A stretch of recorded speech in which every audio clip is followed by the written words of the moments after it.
शिवसेना उद्धव बाळासाहेब ठाकरे गट महाबळेश्वर शहराच्या वतीने एसटी आगारावर रास्ता रोको करून दिले निवेदन।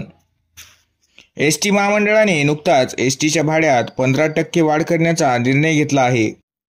एसटी ही सामान्य माणसाची जीवनवाहिनी आहे।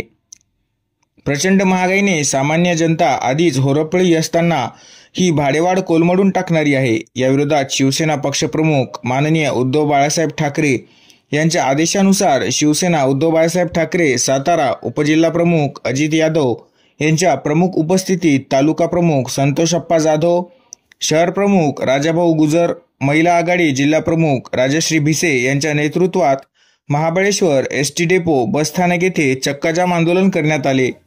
तसेच भाडेवाढ रद्द करण्यासंदर्भात महाबळेश्वर एसटी डेपो प्रमुख उपस्थित यांना निवेदन देण्यात आले। यावेळी सातारा जिल्हा प्रसिद्धी जिल्हा प्रमुख चंद्रकांत पांचाळ, आरोग्य सेना शहर प्रमुख अमोल साळुंके, महिला आघाडी तालुका प्रमुख सुजाता मोरे, उपतालुका प्रमुख पौर्णिमा मोहिते, शहर प्रमुख वसुधा बगाडे, प्रशांत मोरे, उपशहर प्रमुख राजू साळवी, जितेश कुंभारदरे, आसिफ महापुळे, अली वारुणकर, अतुल पारवे, दीपक तातवडकर, समीर तांबोळी, आबा पारठे, शाहनवाज खारखंडे, अंकुश उलालकर, वैभव शिंदे, ऋषिकेश यादव, अशोक शिंदे, एकनाथ मोरे आदी शिवसैनिक व स्थानिक नागरिक उपस्थित होते।